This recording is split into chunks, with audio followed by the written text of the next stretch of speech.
Welcome everyone, I'm Ricky from Tech Talk and I'm so excited. This must be the most expensive product I've ever unboxed on the channel before and I can't believe I've actually managed to get one myself. This is my very own brand new 16-inch MacBook Pro which released in 2019, late 2019, and I'm so grateful it's actually finally here. Took a little while to come as I have sort of spec'd it up a little bit and changed it, which we'll go through when I actually go through the unboxing, but I'm so pleased it's here. It comes in space grey and I'm really looking forward to using it. Compared to my old model MacBook Pro, there's going to be a significant increase in creativity and the power and performance inside this machine. So enough said, let's get into the unboxing. So on the front here, we've got to see the 16-inch display and it is really nice now. It's been pushed right out to the edge. The bezels are smaller. You get to see the large keyboard. Again, they've changed the keyboard and again, we'll learn more about that. At the top and the bottom of the box, you've just got MacBook there in the space grey. To the left and the right of the box, you've just got an Apple logo again, which is in the space grey colour. Turning to the back here, we just got a bit of information from Apple, and normally you'd get the spec stickers on here, but because I've actually increased the spec on this device, I'll talk about that as we go through the unboxing. So Apple do have a new way now of unboxing products, which is a little label here that we just pull, and that is about it. You can get to take off. This has been sat on my desk for about a week or so, just because I've been unwell in the Christmas period. I haven't managed to actually unbox it. But I'm so glad now I can actually get around to unboxing it and actually using it as well. That's the main thing. Now that's out the way, the reveal comes. So let's lift off the lid here. You get a traditional Apple slow reveal.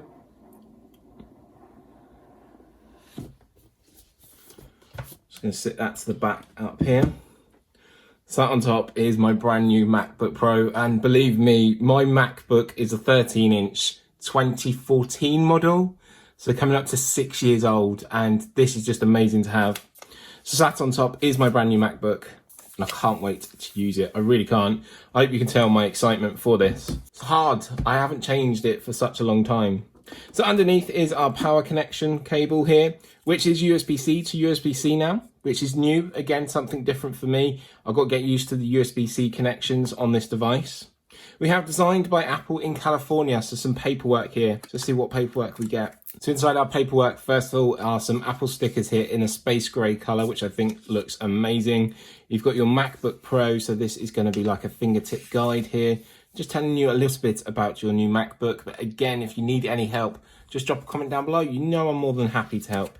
Then warranty and safety information, as always, that we would receive here. So underneath, you have your UK 3-pin connection that just has a bit of plastic on. So there's that section there. And then also you have your power brick here. Again, this has just got a bit that you need to take off. So this will be the cleanest and the whitest it will ever be. Make sure you do look after your products. You've got an Apple logo on here. You've got your USB-C connection there as well. So you can take your plug here and simply just slide that down, connect that in there for you. So nice and simple and easy to do, which I think is great. So that's everything that's in the box. Let's move this all aside and actually enjoy the brand new MacBook Pro. Here is the new MacBook Pro 16-inch, late 2019 model, and we get the elegant sound here of ripping this off.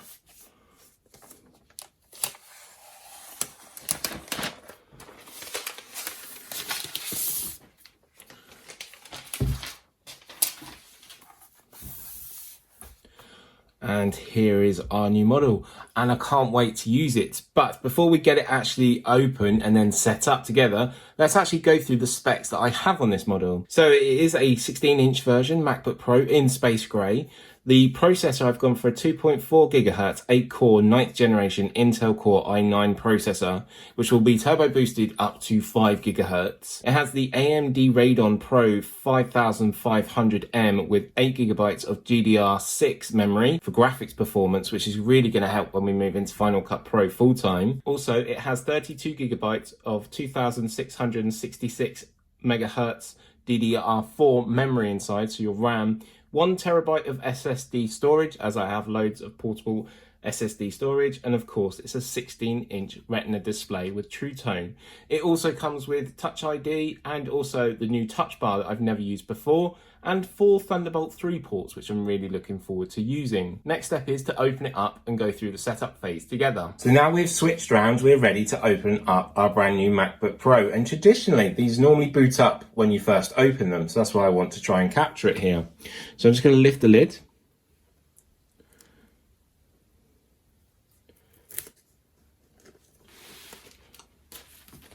And yes, it's beginning to boot up. So it's going to go through the setup process. To use English as the main language, press the return key. One thing I do like with MacBook Pros, when you first start them up with Mac OS, you get accessibility option there, as in spoken feedback there, which can help and use then to set up your MacBook Pro without actually asking for someone. So it's nice to see the accessibility option on here. So it's then asking us here to choose our region and where we're from, and of course it's United Kingdom. Then it's going to ask you to set up your Wi-Fi, so you can set up your Wi-Fi next here. We then move on to data and privacy, and again this is a key thing to Apple, and I'm really pleased to see that on here as well. Then it's asking us about transferring information, so you can do this from a previous backup, or you've used Time Machine from a backup of a previous MacBook, and you can put that on here. You can use a startup disk, or you can actually just not transfer anything at all. That's what I want to do at the moment. I might change my mind a little bit later on. It's then asking you to sign in with your Apple ID, and I recommend to do this to get all the services from Apple.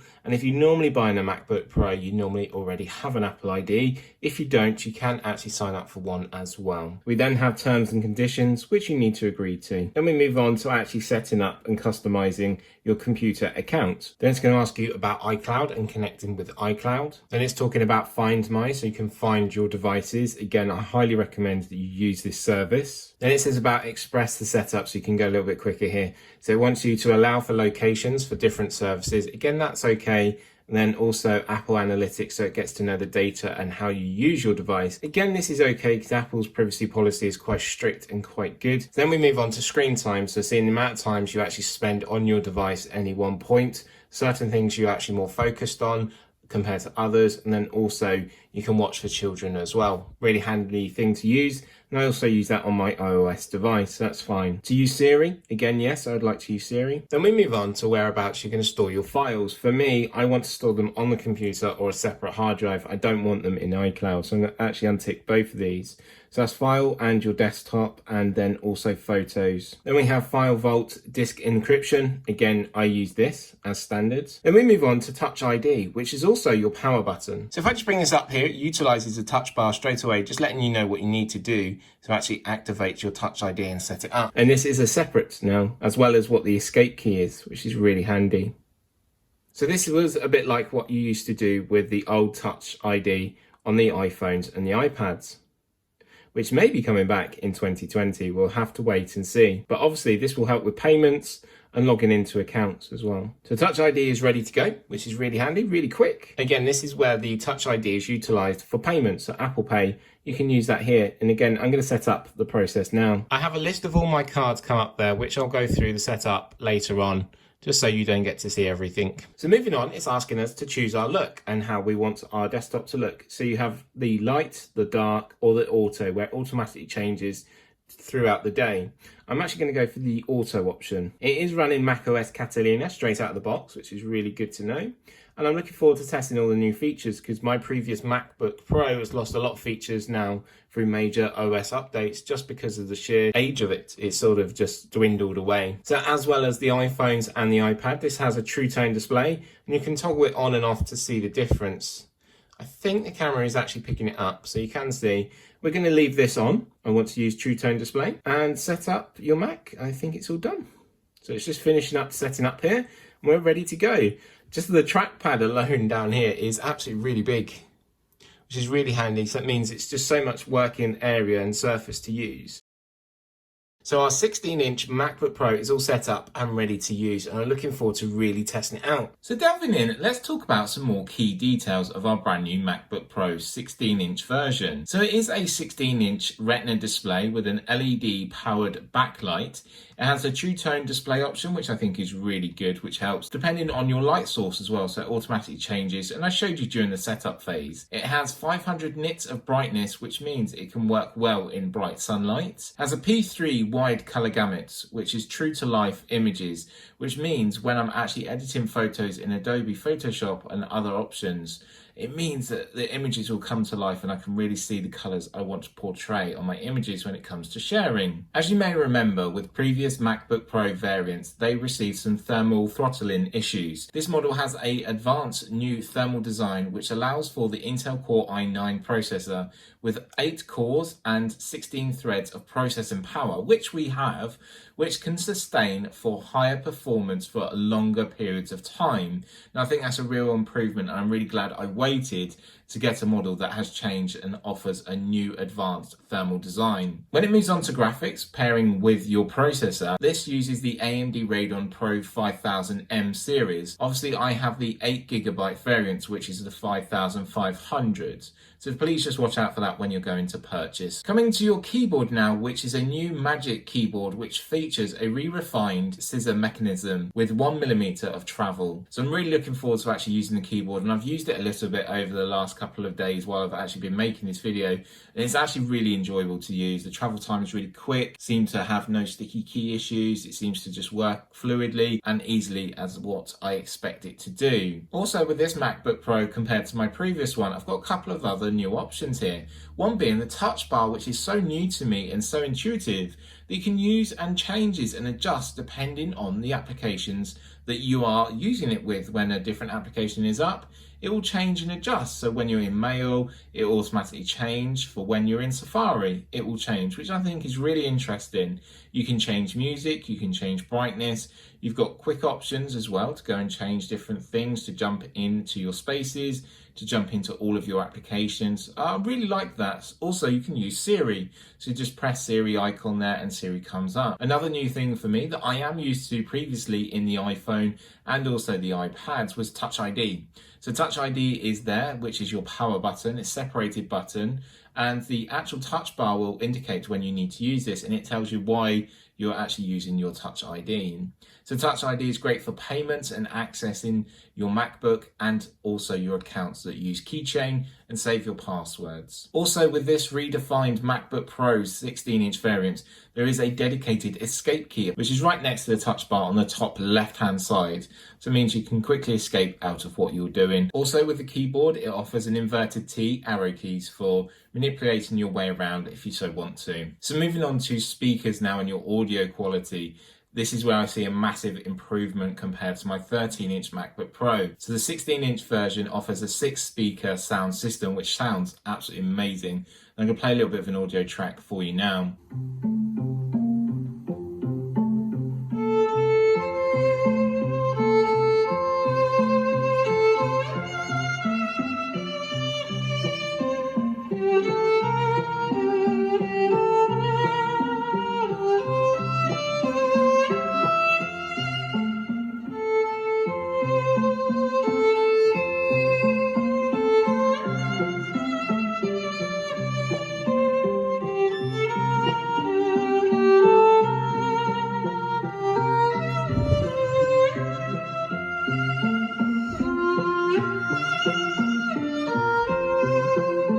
Just sounds so in depth, and you can hear everything. It's so loud, and you can hear all the different tones, which I think is really great as well. Has a dual force cancelling woofers inside there as well, so it means your bass will come through. And it also offers studio quality 3 mic array. So when you're in a conference call, they should be able to hear you. And if you actually want to record your screen and record your audio, you can do. So I'm looking forward to seeing how that works. Moving on to your battery now, and this is where Apple's made another improvement and stepped up the game now. This has a 100-watt battery, which is the largest you're allowed before you are not allowed to take it on an aeroplane. So aeroplanes have a certain limit, and Apple has come to that limit now, which is amazing, which offers up to 11 hours of wireless web browsing and video playback, which of course depends on what you're doing, but that's just simply amazing that 11 hours, you can go all day. We can have a long travel flight, say when I go to Los Angeles, about 10 and a half hours, 11 hours.